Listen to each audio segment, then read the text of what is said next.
This talk is intended to serve as a good introduction to CT head.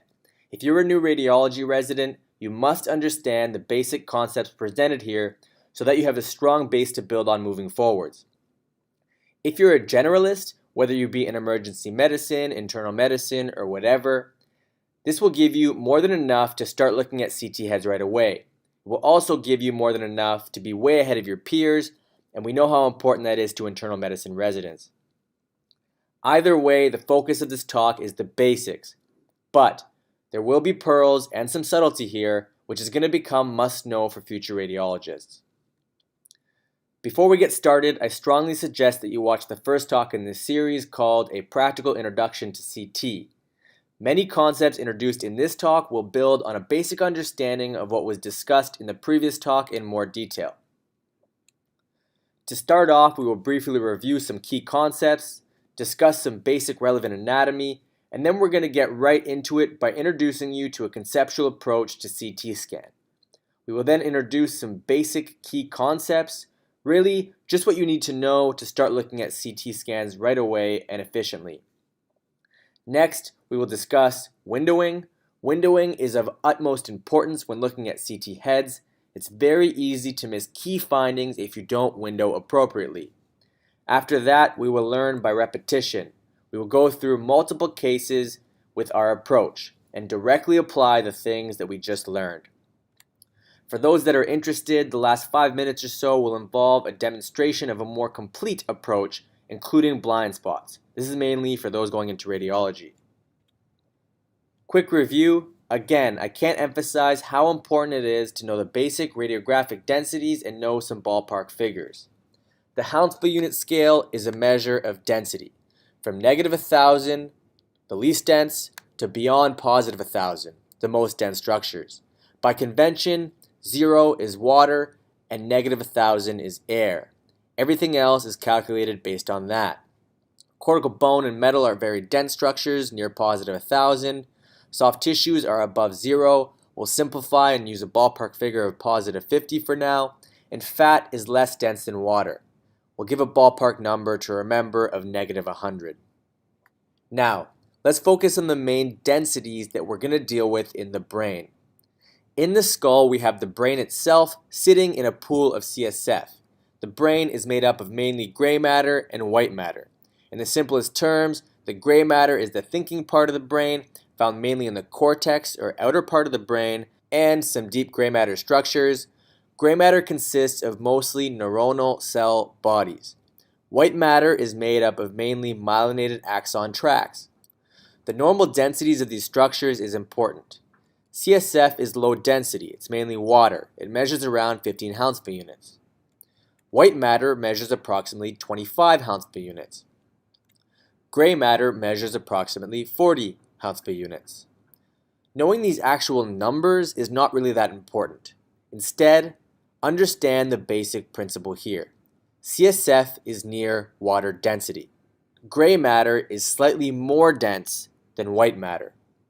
A simple way to remember the relationship between gray and white matter is that white matter is mainly made up of myelinated tracts. Myelin is a fatty substance, and fatty things have a lower density. Lastly, we'll introduce acutely clotted blood, which measures about +80 Hounsfield units. The principle to remember here is that acutely clotted blood is more dense than the rest of the brain. The last thing to take away from this slide is that all of the densities we're looking at here are in a tiny range of densities, and that's why windowing is so important when we look at CT scans of the brain. I'll tell you right away, there is a lot of anatomy that one can learn in the brain, and how much you should know depends on your goal. This introduction to basic anatomy is not meant to be comprehensive, but it is more than enough to get you started. You may know most of this already and can treat this as a review, but if you don't, you can watch this portion over again to learn the basics. If you're going into radiology, you're going to need to know way more anatomy than this. I strongly suggest subscribing to eAnatomy, also known as IMAIOS. You can take your time learning the cross-sectional anatomy in detail. So, here is a normal CT scan of the head. This is the right side of the patient here. This is the left side of the patient. This is the anterior portion, this is the patient's forehead, and this is the posterior portion of the head. We've marked some of the major densities that we've discussed already. This here is CSF. It's the ventricles filled with CSF. The average density here comes out to be about 5 Hounsfield units. We said it's about water. This is the white matter marked here. The average density in that selected area is about 27 Hounsfield units. And the gray matter is selected here with an average Hounsfield unit number of around 39 Hounsfield units. Again, the numbers aren't so important, but CSF is near water density, and the gray matter is slightly more dense than the white matter. Okay, let's move on to basic anatomy. Don't get bogged down with memorizing any specific names for now. Just listen and take in whatever is relevant to your current level. In the midline here, we have the falx. This is an invagination of dura that separates the two hemispheres. As we scroll down, it's continuous with the tentorium, which we can follow down here. The tentorium looks like a tent. Everything above the tentorium is considered supratentorial brain, and everything inferior is considered infratentorial. The supratentorial brain is separated into lobes, which many of you guys know. The frontal lobes here, the parietal lobes back here, the occipital lobes back here, and the temporal lobes over here. The specific divisions between the lobes is beyond the scope here, but I do want to touch on a couple. First, these here are the Sylvian fissures. Sylvian fissures separate the temporal lobe below from the frontal and parietal lobes above. Second, this here is the central sulcus. The central sulcus separates the frontal lobe anteriorly from the parietal lobe posteriorly. In front of the central sulcus, we have the precentral gyrus, which is where motor control sits, and posterior to the central sulcus, we have the postcentral gyrus, which is mainly sensory control. There are a couple ways to look for the central sulcus. Actually, there are many ways to look for it. I'll only talk about a couple very quickly. You're looking for this reverse omega sign. It looks like omega flipped upside down. When you look for that, this little bulb of tissue here is the motor control area of the hand, or more specifically, the thumb. Second way to find the central sulcus, or another way to find the central sulcus that's practical, is looking for this in the midline just inferiorly. Call it mustache sign. It kind of looks like a mustache. These are the marginal sulci. If I scroll up, the sulcus anteriorly to that is going to be the central sulcus, and it is here as well. If you aren't going into radiology, don't worry too much about these details. Just know the basic lobes for now. The gray matter structures you're going to need to know are as follows. I windowed it differently so that they pop a little bit more. Firstly, within each of the lobes, there is cortex, or the outer portion is made up of mainly gray matter. For example, this here in the frontal lobe is all part of the frontal cortex. This is a gray matter structure. Then you're going to need to know the deep gray matter structures as well. And this slice right here is going to be very important, and I want you to burn it into your brains. Okay? These are the deep gray matter structures that you're going to look for when you're looking for stroke on any CT head. This here is the caudate, or the head of the caudate. This is the putamen and the globus pallidus, which is a little bit more inconspicuous here. This here is the thalamus. There are a few white matter structures you're going to also want to know. On this same slice, this here is the internal capsule. This is the external capsule over here. As I scroll up, this here is the corona radiata, and this, as I scroll up, is the centrum semiovale just above the ventricles. The cerebellum is infratentorial, or below the tent, here. For now, just know that in the midline we have the vermis, and we have the right and left cerebellum. Here is the cerebellar tonsils inferiorly. Notice their normal location on a normal scan. This here in the midline, where my mouse is the brainstem. The brainstem is separated from most superiorly to inferiorly into the midbrain, the pons, and the medulla. Okay, the easy way to recognize these are by recognizing their shape. So the midbrain is commonly referred to as a Mickey Mouse head, with these being the Mickey Mouse ears over here. The Mickey Mouse ears represent the cerebral peduncles. Okay, as I scroll down, this is the pons. The easy way to recognize the pons is people refer to it looking like Darth Vader. More inferiorly, we have the medulla and then the spinal cord. This here is foramen magnum. Notice that there's CSF surrounding the spinal cord here and that the cerebellar tonsils don't crowd this area on a normal CT scan. That'll be key. Next, the CSF spaces are very, very high yield. First, the ventricular system. Most basically, these here are the lateral ventricles. This is the third ventricle here, slit-like and in the midline. And this is the fourth ventricle here, behind the pons. The basic CSF flow is as follows. CSF is made by choroid plexus. We'll talk about that a little bit more later.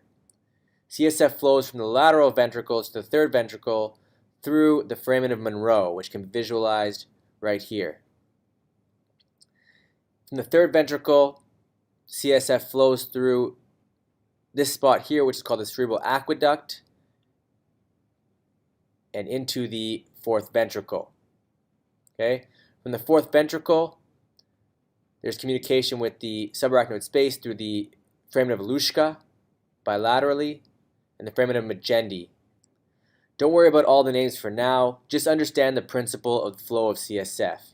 Any blockage of flow of CSF within the system is going to cause dilatation to the ventricular system proximally.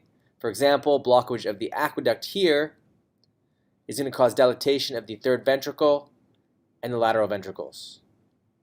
Next, we talk about the basal cisterns. These are just the CSF pools that sit at the bottom of the brain. These pools are assigned names that are important to know. I won't discuss all of them, but just the most high yield ones for now. In front of the pons here, this is the prepontine cistern. If I scroll up, you guys will know that this is where the pituitary sits. This is the pituitary fossa / sella turcica. As I scroll up, we have this cistern here, which is known as a suprasellar cistern. This is a very important cistern to keep in your minds. It's that famous star-shaped cistern. We already described this structure here as the midbrain. These are the cerebral peduncles here. This is the interpeduncular fossa.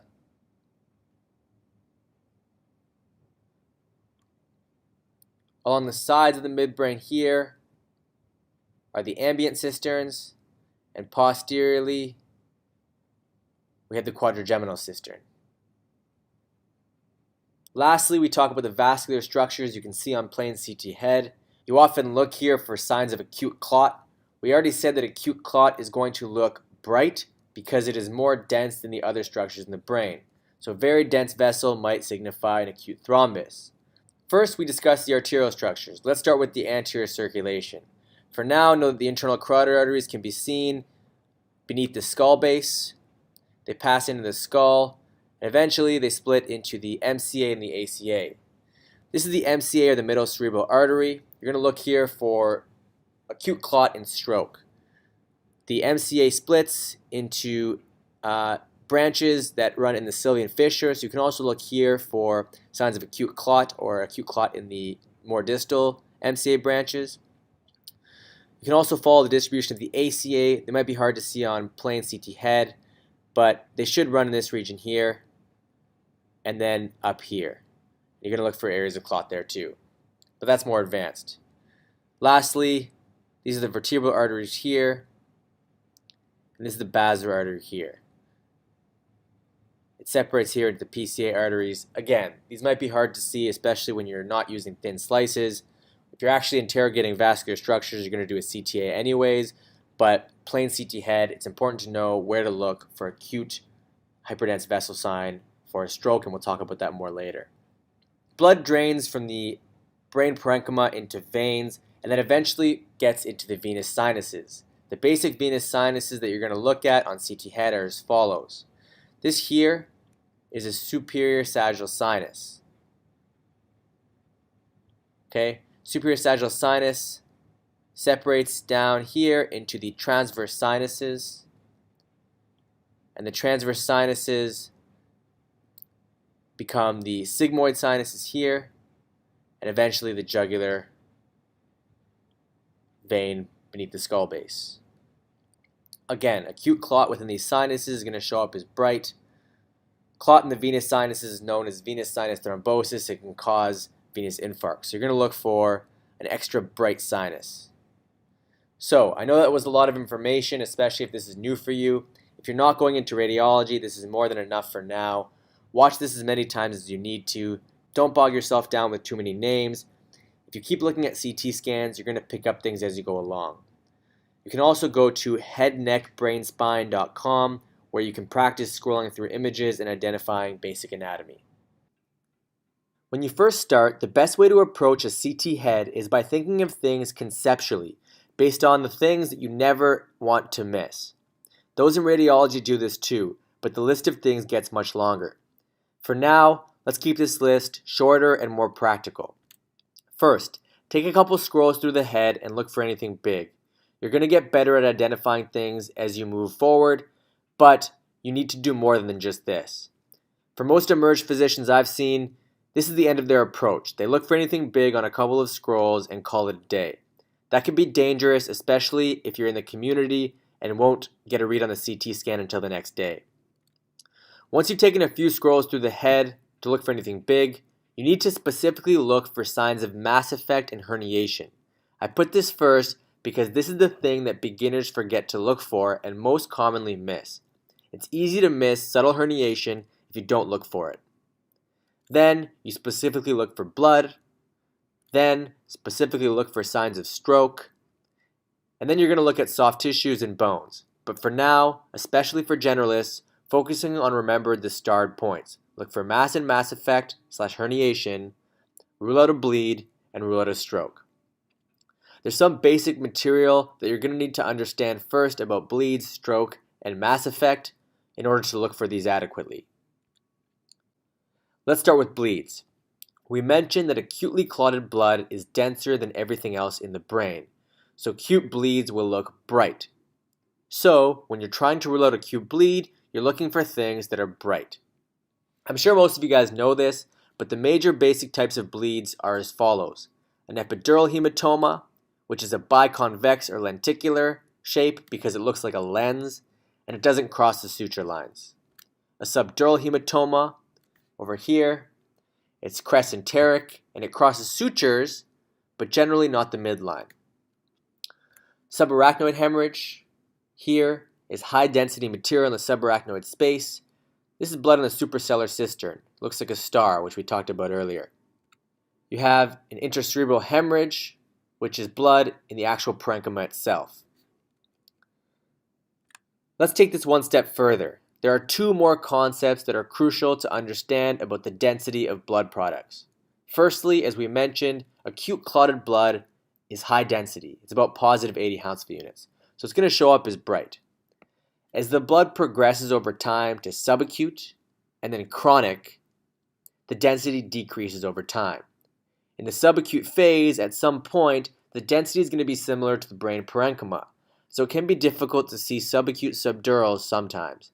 But looking for mass effect is going to help you with that. We'll talk about that later. This here is an acute subdural. Notice the blood is brighter than the parenchyma. In this image, this is a subacute subdural. Notice that the density is lower, but it's not quite CSF density. Eventually, a chronic subdural will approach CSF density, like this one over here. The second concept to understand is the density of hyperacute blood. We know that acute clotted blood is dense, but before it has a chance to clot, it's going to have a lower density. This is an example of a patient with an epidural hematoma that is mainly high density, as you can see here. The areas of high density represent acute clotted blood, but there are also areas of lower density within, like here and here and here. These areas represent hyperacute blood that is not yet clotted. Some people refer to this appearance here as a swirl sign, but the name of the sign doesn't matter so much. If you understand the basic principle, that the areas of low density here represent hyperacute or ongoing bleeding, you'll be fine. If we apply this further, here we have a picture of a subdural hematoma along the left that is mainly low density but also high density inferiorly. This is a mixed density subdural hematoma. This is the classic appearance of an acute on chronic subdural hematoma. This is the acute component here, and the rest of it was the chronic component. However, from what we just learned, this could also be acute blood that for some reason hasn't completely clotted, so it won't be completely bright. The inferior part is the part of the blood that was able to clot, and the superior part is the not yet clotted blood. If a patient is on a blood thinner, for example, you can get this appearance in acute trauma. Keep this in mind as an alternative explanation for this appearance. Very quickly, you should just be aware that not everything that's bright in the brain is blood. A lot of structures commonly calcify normally, and you shouldn't call them bleeds when you see them. Firstly, choroid plexus is often calcified. Choroid plexus, as we mentioned, produces CSF. It is found mainly in the ventricular system. Here, it's in the lateral ventricles, in the sulcus adjacent to the thalamus. It is not found in the frontal horns or the occipital horns of the lateral ventricles. In the fourth ventricle, sometimes you can see it sticking out of the foramen of Volushka bilaterally, and you shouldn't be alarmed when you see that. Secondly, the pineal gland in the midline, which is calcified here, very commonly calcified. Thirdly, the globus pallidus is very commonly calcified and is calcified bilaterally here. Again, this is not blood. And lastly, I'll mention one more, which is not as common, but the dentate nucleus in the cerebellum here.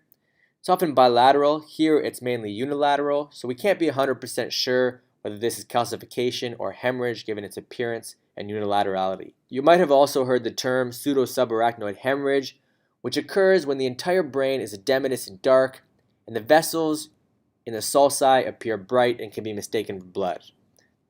Again, you don't need to worry about the details for now. Just understand the principle. Not everything that looks bright in the brain is going to be blood. These are some common fake outs. Okay, let's move on to ischemic strokes.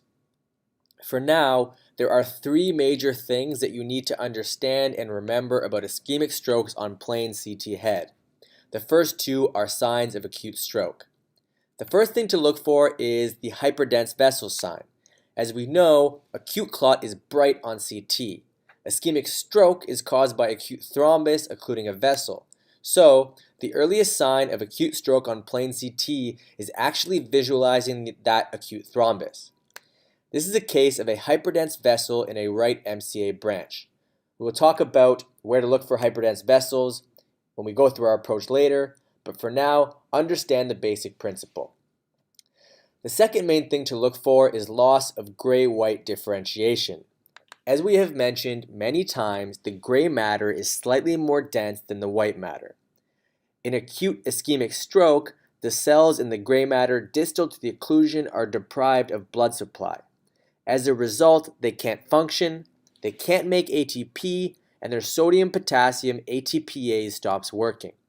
As a result, the cells themselves swell up, what we call cytotoxic edema. In other words, their water content increases. We know water is less dense, so the density of the gray matter in the area is going to go down and look similar to the white matter.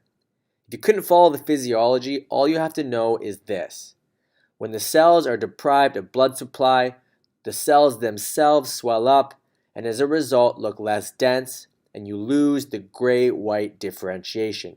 It can be extremely subtle early on and then look more obvious later. This is the same patient. Corresponding to the vessel clot we just saw, there is an area here with subtle blurring of the gray-white differentiation. Compare it to the other side. Notice how crisp the gray-white differentiation is here, and it also is anteriorly on the right as well. But in this area here, you've lost the gray-white differentiation. This is a subtle case. The third concept to know about ischemic stroke is the evolution of stroke over time, and it's very important to know. Confidently calling a stroke old versus something acute or subacute obviously has clinical implications. In the simplest terms, in general, the infarcted tissue decreases in density over time. So here we have an example of an acute stroke in the left MCA territory. Notice the blurring of the gray-white differentiation on the left and compare it to the other side, which is very crisp. This here is the insular ribbon, and notice how it's lost here as well. So that's an acute stroke. As we said, in general, the infarcted tissue decreases in density over time. So here, 2 days later, the infarcted tissue has in fact decreased in density over time. The second thing to know is that the mass effect is worst at around 3 to 5 days post-infarct and then decreases thereafter. This is the same patient on day 5. You can see how much worse the mass effect has gotten. Lastly, old strokes will eventually have negative mass effect, often seen as dilatation of the ventricle close by. It's called ex vacuo dilatation. Here is a different patient with a left old MCA infarct. Notice that the density here is near CSF, and there is negative mass effect. There is ex vacuo dilatation of the left lateral ventricle. Now, I covered this superficially so you can understand the basics. I suggest further reading or watching the Radiopedia video series on evolution of stroke if you want to understand this in greater detail. But this is more than enough for now. So, we've talked about bleeds and strokes. The third big thing that I want to stress in this talk is looking for mass effect and brain herniation. The reason I stress this is firstly because seeing mass effect can help you find more subtle pathology like a tumor on non-contrast CT or a subacute subdural. And even more importantly, it may be a critical finding that requires neurosurgical intervention ASAP. In my opinion, forgetting to specifically look for mass effect is the most common mistake that beginners make, and it can have massive consequences. We can't go through it all, but here are the basic concepts. 1. Look for sulcal effacement. When you scroll through an image first, you should be looking at the sulci, and notice when they are effaced, like they are here. In this case, we know that there's going to be something on the left side that's exerting mass effect to cause this sulcal effacement. Secondly, look for midline shift. This is a case of subacute stroke that we just showed that demonstrates severe swelling in the left brain tissue. We measure the midline shift by drawing a line from the attachments of the falx anteriorly and posteriorly, and then measure the distance from that line to a midline structure. Most commonly, we use the septum pellucidum. The third thing we look for is evidence of other brain herniation. This is an extremely important slide. Again, if I get one thing across in this lecture, it is this. Specifically looking for herniation syndromes on every CT is unbelievably important. I'll repeat myself. In my opinion, this is the single most clinically significant thing that is missed or overlooked by beginners. Significant herniation can be easy to miss if you don't specifically look for it, and it's something that may require immediate intervention. The most basic herniation syndromes are as follows. The first is subfalcine herniation, called subfalcine because it refers to displacement of brain underneath the free edge of the falx here. In simplest terms, when you have midline shift, you're going to probably have a little bit of subfalcine herniation, as we do in this case here. The second place you're going to look for herniation is the suprasellar cistern. So we know that this is a suprasellar cistern here, and this here is the uncus on the left. And as you can see, there's displacement of the uncus slightly towards the contralateral side, or towards the right. The group of more severe herniations here are called descending transtentorial herniations, named because it refers to supratentorial structures descending through the tent or transtentorially. This is another case. If you have bilateral uncal herniation, you can get complete effacement of the suprasellar cistern. Again, if you don't specifically look at the suprasellar cistern for signs of uncal herniation, you might scroll right by this. It's harder to see something that's not there rather than something that is. This is another case. Here we talk about tonsillar herniation. This can be subtle and is probably the most often missed on axial slices. Tonsillar herniation refers to the downward herniation of the tonsils through foramen magnum. On every scan, you need to look at foramen magnum, which is right here, to make sure that it's not crowded. If there is even a question, you need to get sagittal reformats to assess further. This patient has tonsillar herniation and requires urgent decompression of the posterior fossa. I've only mentioned the three most common and important herniation syndromes, but there are more to know. For example, ascending transtentorial herniation occurs when there is mass effect causing infratentorial brain to herniate upwards through the tent, as in this example here. Notice that the quadrigeminal cistern here that should sit behind the midbrain is completely effaced as a result. Other herniation syndromes include transcalvarial, which is through the calvarium, and transalar, which is herniation across the sphenoid ridge. If that demonstration was too much detail for you, for now, take away only these three: subfalcine, uncal or descending transtentorial herniation, and tonsillar herniation. The next step, mainly if you're going to go into radiology, is to know the complications of these herniation syndromes, which you should specifically look for. I'll list them here quickly, but won't belabor the point. If you're going into radiology, you need to know these cold, so learn them. The Rad Primer/StatDX article is a good reference. It's actually not that difficult to remember these complications if you learn the anatomy. For subfalcine herniation, the foramen of Monro that drain each of the lateral ventricles sits right there. If the brain gets pushed over, the contralateral foramen of Monro gets compressed, and you get unilateral hydrocephalus. The anterior cerebral arteries, or ACAs, also run here.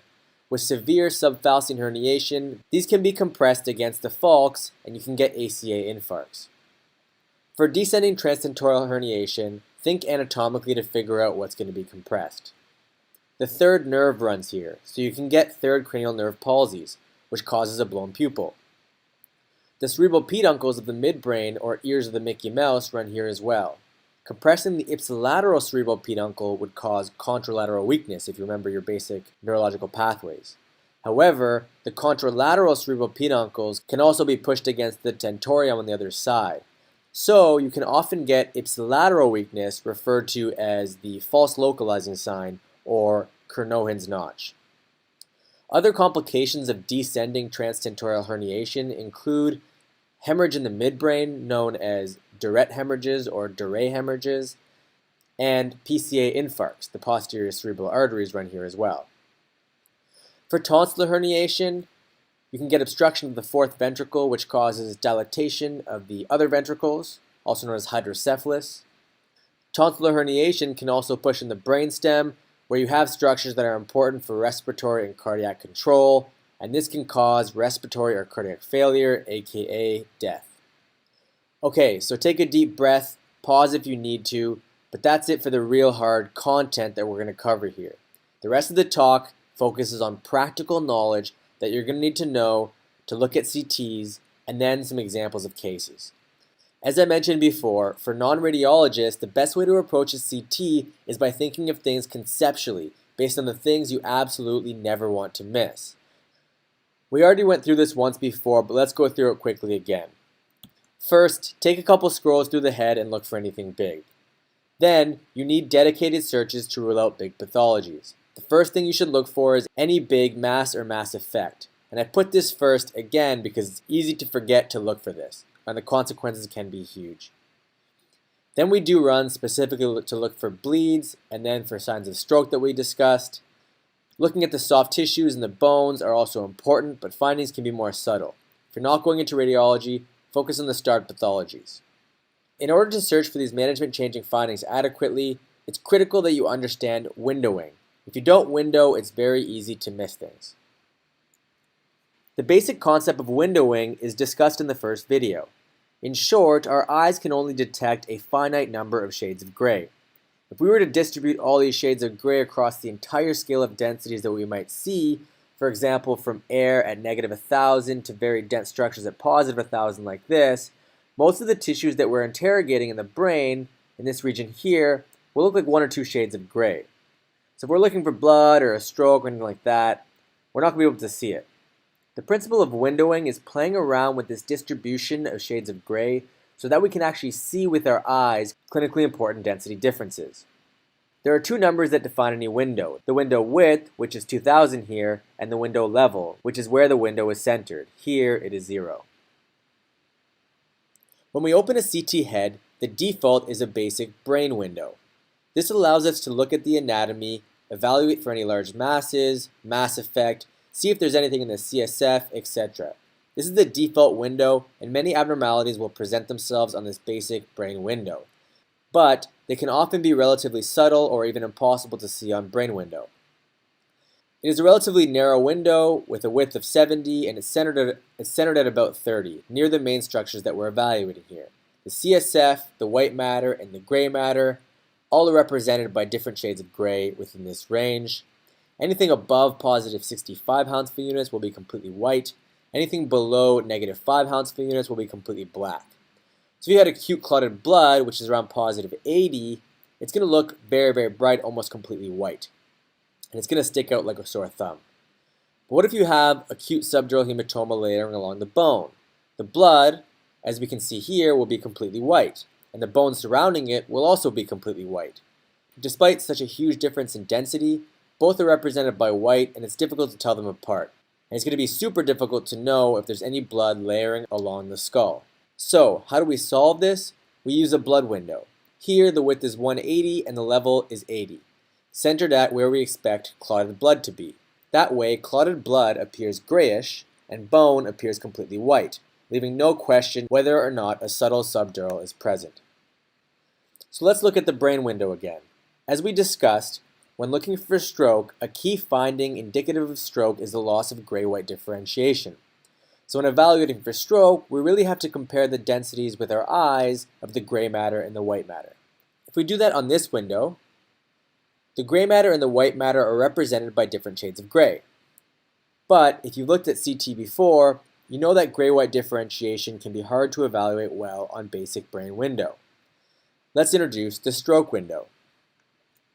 By narrowing the window here, the difference between the gray matter and the white matter is accentuated, making it way easier to compare the gray matter and white matter to look for signs of stroke. The gray matter is represented by a shade of gray that's more bright, and the white matter is represented by a shade of gray that's darker. Again, when we use different windows, we're looking at the same density information. Windowing is the principle of playing around with the distribution of shades of gray to help us see pathologies better. Then we use our soft tissue window to look at the orbits and other soft tissues. A more detailed approach for radiologists will be included at the end of this talk. And then we look at the bone window to look for fractures. Again, this will be discussed more in the detailed portion of the talk at the end. Let's go through a CT scan and demonstrate our conceptual approach that we just learned. And then we will practice our simplified conceptual approach on a few illustrative cases. Okay, so I stress that this is a conceptual approach. It's very simplified. And if you're going into radiology, your approach is going to be more detailed, and we'll talk about that approach in a few minutes at the end of the talk. So, the conceptual approach. Take a couple scrolls through the brain. Look for anything big. As you look at more, you're going to notice more. Okay, there's nothing big here. Next, my first of 3 starred pathologies is looking for mass effect. So as you take your first few scrolls down, you're looking at the sulci bilaterally and comparing them. You're looking for any sulcal effacement. And there is no significant sulcal effacement here. As I scroll more inferiorly, you're going to look for any midline shift or subvalsing herniation. Look at the suprasellar cistern, look for any signs of uncal herniation. This is the uncus here. And then go down to the foramen magnum and look for signs of crowding here to suggest tonsillar herniation. If you have any question, get sagittal reformats. Next, you'll assess for bleed. So starting again at foramen magnum, you want to scroll up and you're looking at all the CSF spaces. So all the basal cisterns we talked about, including prepontine, suprasellar, etc. And then you want to look at all the sulci up here for any hyperdensities in there to suggest bleed. And there's none here as well. Blind spots for blood are more subtle and often in the dependent portions of the brain, such as the interpeduncular fossa. Right here, you can often see very subtle hemorrhage there in trauma. In the sylvian fissures here, in the most dependent portion, you can often see hyperdensity there, representing subtle blood. And also in the occipital horns of the lateral ventricles, you can see intraventricular blood. Then we look for signs of extraaxial hemorrhage. So when we scroll up, we're looking at the anterior portion here to look for any extraaxial blood. We can come back down and look at the lateral side here on the left, then go back up on the right, and then look posteriorly. And again, we're looking for extraaxial blood. As we mentioned, because the bone is bright and acute blood is going to be bright as well, it can be very easy to miss blood layering on the bone. So we need to put on our blood window. We do the same thing. So look anteriorly first, and for any extraaxial blood, laterally on the right, laterally on the left, and then posteriorly. And there's no extraaxial blood here. Then you assess for stroke. First, start by looking for hyperdense vessel. So I start in my simplified conceptual approach by looking at the M1s bilaterally, and then looking in the Sylvian fissure for any hyperdense vessel there. Then looking at the basilar artery for a bright basilar, suggesting clot there. Then I look for gray-white differentiation, so put it on the stroke window. And then I sit back far from my computer, or I just split it into 4 here, so you can see the gray-white differentiation better. So in a simplified approach, you can just take a couple scrolls through and look in the ACA territory here at the gray-white differentiation, and the MCA territories here, bilaterally. And then, most importantly, we're going to look at the insular ribbons for signs of early stroke, the putamen, the caudates, and the thalami. In a more detailed approach, you look for PCA strokes as well, look at the cerebellum and the brainstem, but that's beyond this right now. Then you look at the bones for any fractures or any bone lesions. We'll talk about that more in a bit. And look at the soft tissues, which will include the orbits, etc. And again, that's more in the detailed approach. Okay, now let's practice our approach. We're going to review the concepts that we learned today in these cases. This is the first case.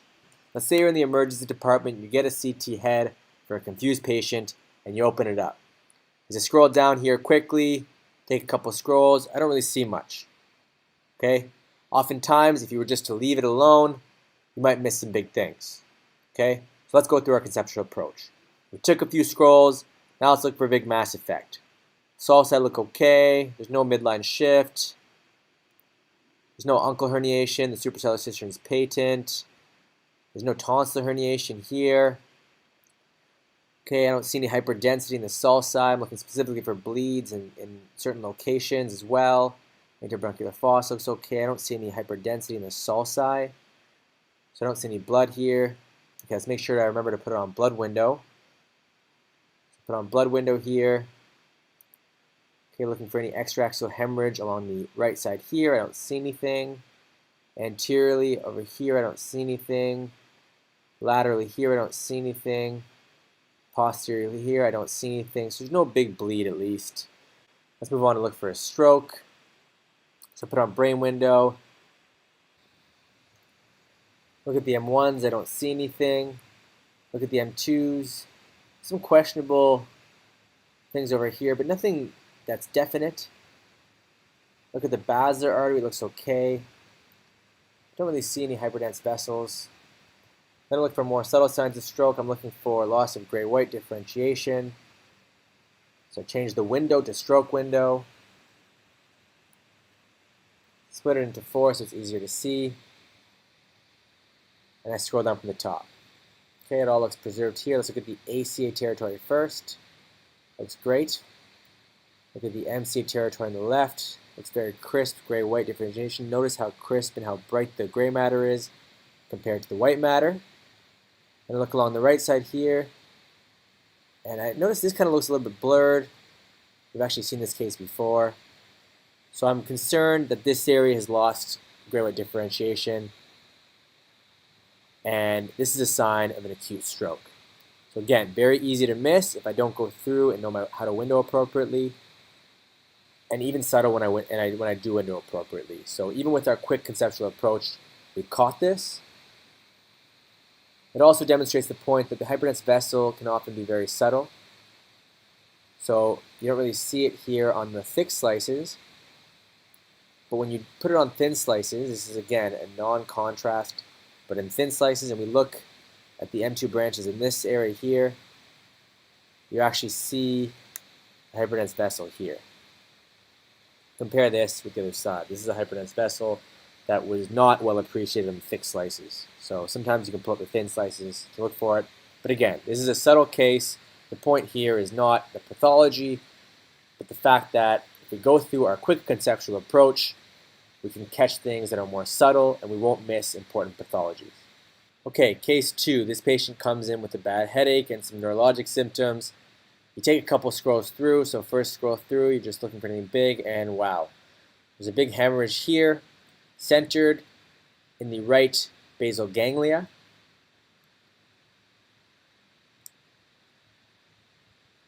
And you still want to go through your full approach. We won't do it here for time's sake, but in this case, this is a classic hypertensive hemorrhage.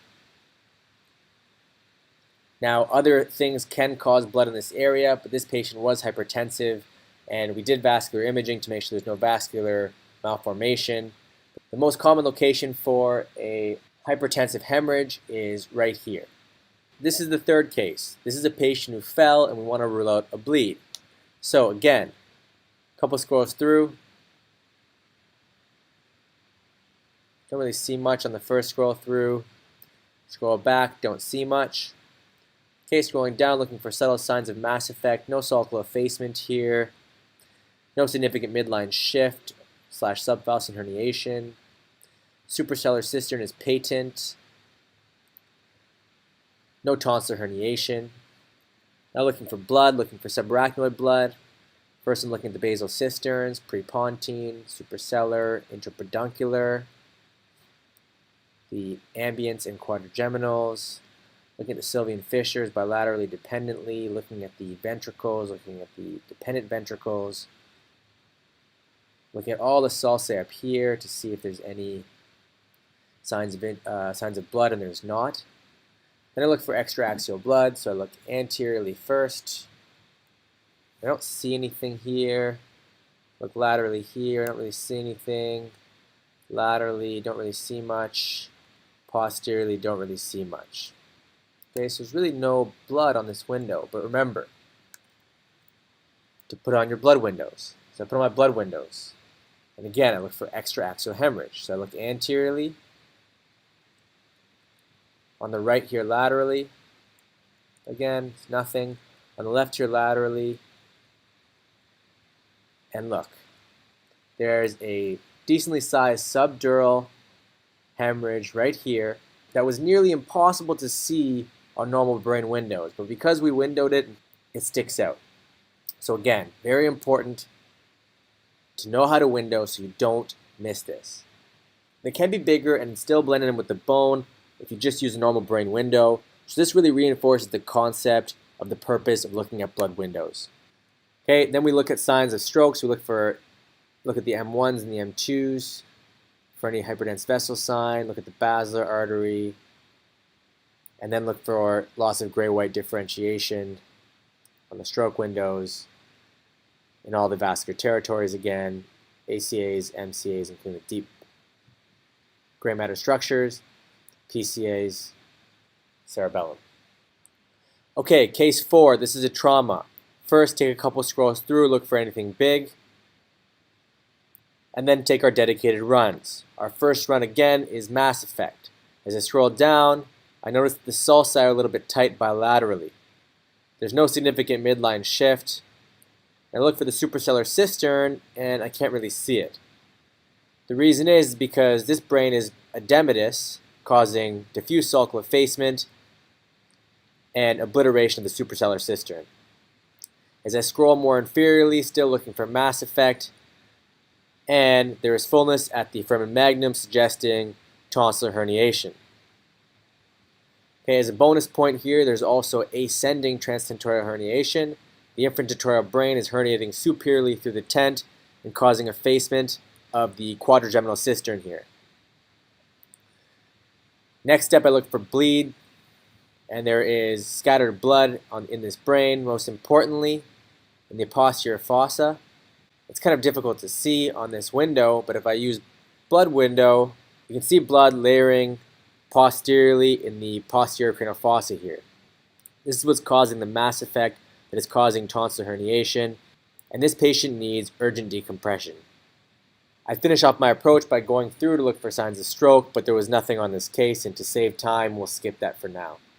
Okay, so this is the end of the introductory CT head talk. After this slide, I will demonstrate a more complete approach to CT head on a more subtle case.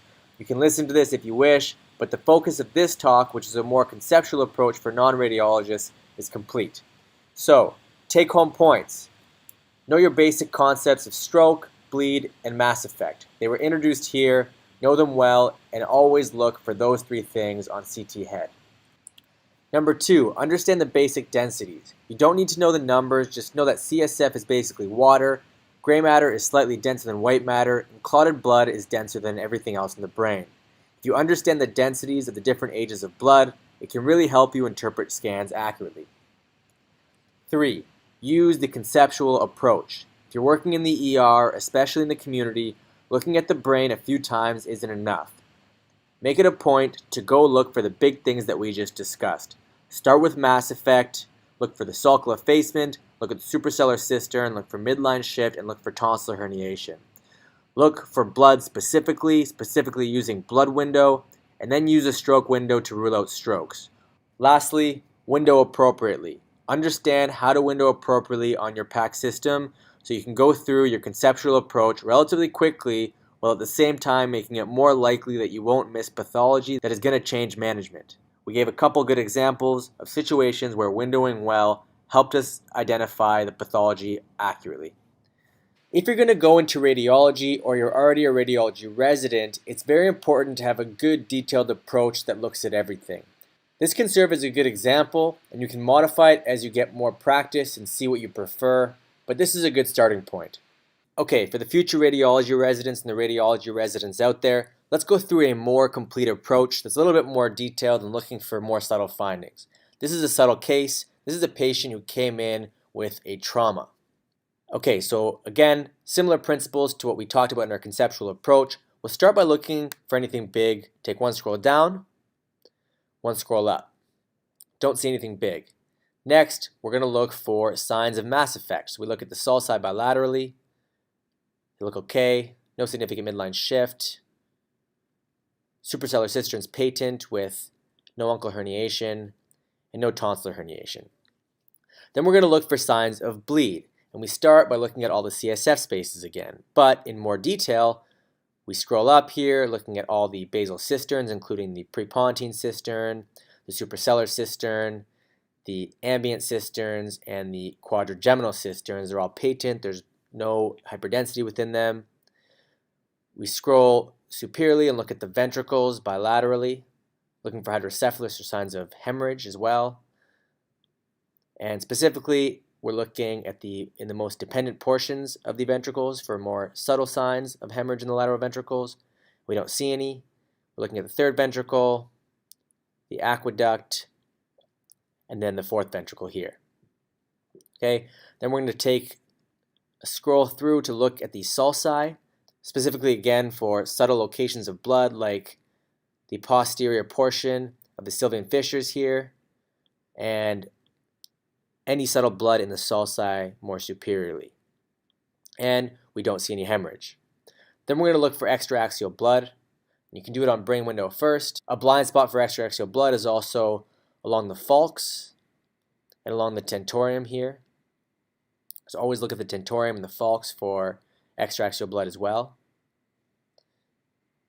Always have to remember to look at the blood window. So here we look anteriorly first and we don't see anything. Posteriorly next, we don't see anything. We look along the right side here. There's no extraaxial blood. Common blind spot is just anterior to the temporal lobes here for extraaxial blood. Similarly, on the left, look in the same location as well as along the left side of the skull here, and we don't see anything. So there's no signs of extraaxial blood. The next thing, we look for signs of stroke. And a more detailed approach involves looking at all the vasculature that we can see. So starting posteriorly, looking at the vertebral arteries, scrolling up, looking at the basilar arteries, looking at the PCAs as we see them branch off, looking at the M1 branches bilaterally, looking at the M2 branches here in the Sylvian fissure bilaterally, and then looking at where we expect the ACAs to be. We can kind of see them there as well, but there's no hyperdense vessel sign as well. So now that we've looked at all the intracranial arterial vessels, we can look at the venous sinuses.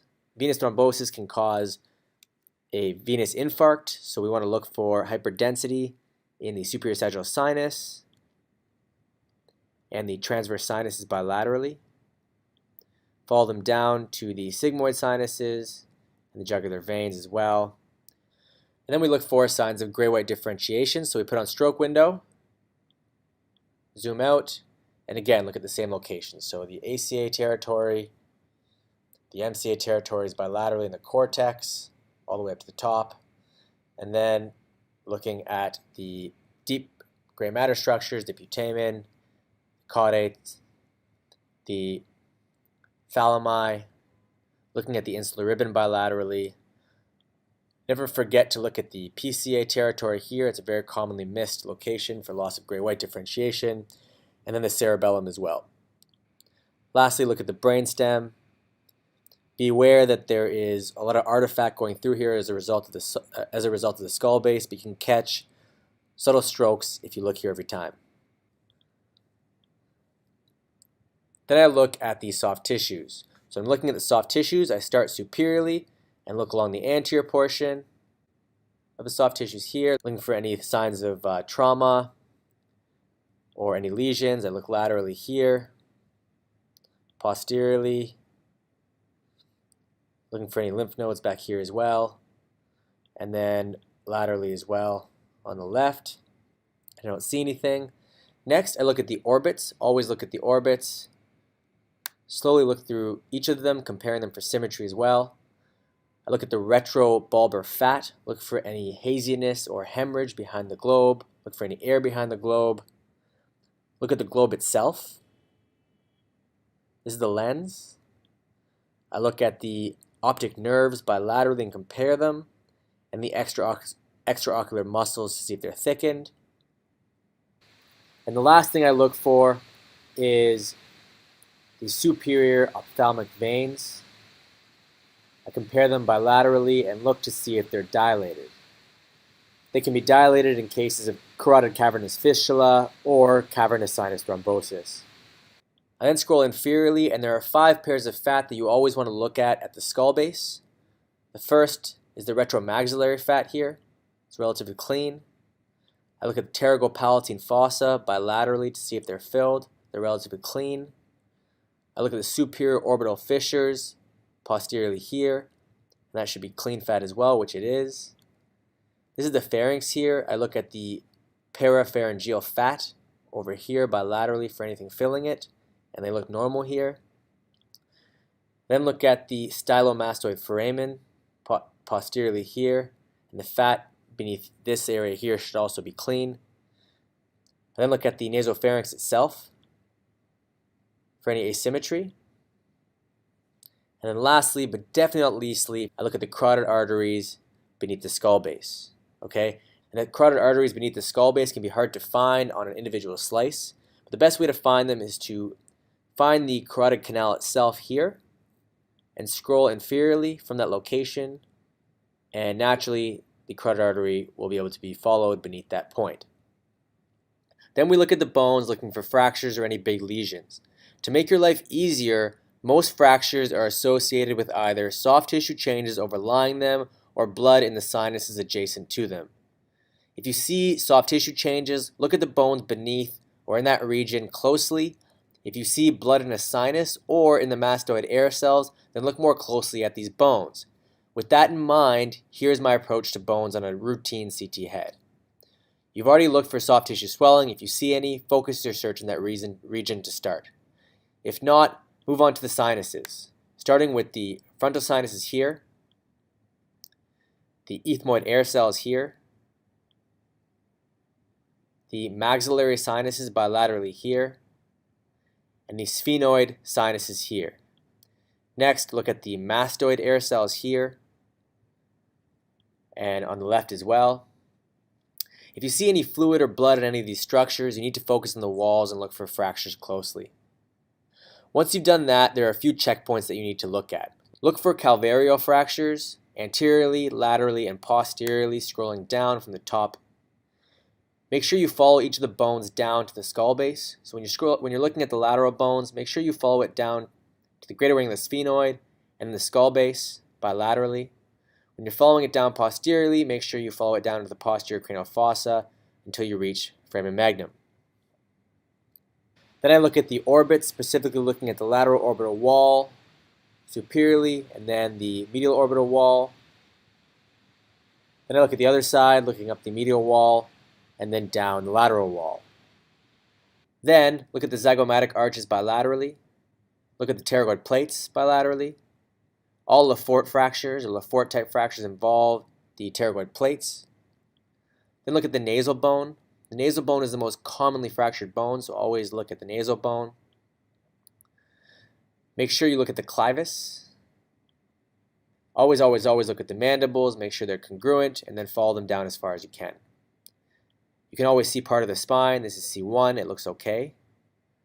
And then you can also see C2 and the dens here as well, so always look for that. You can see subtle signs of fractures there as well. So that's it for a more detailed approach. There are always other blind spots and things you can look for, but that's a similar detailed approach to the one that I use.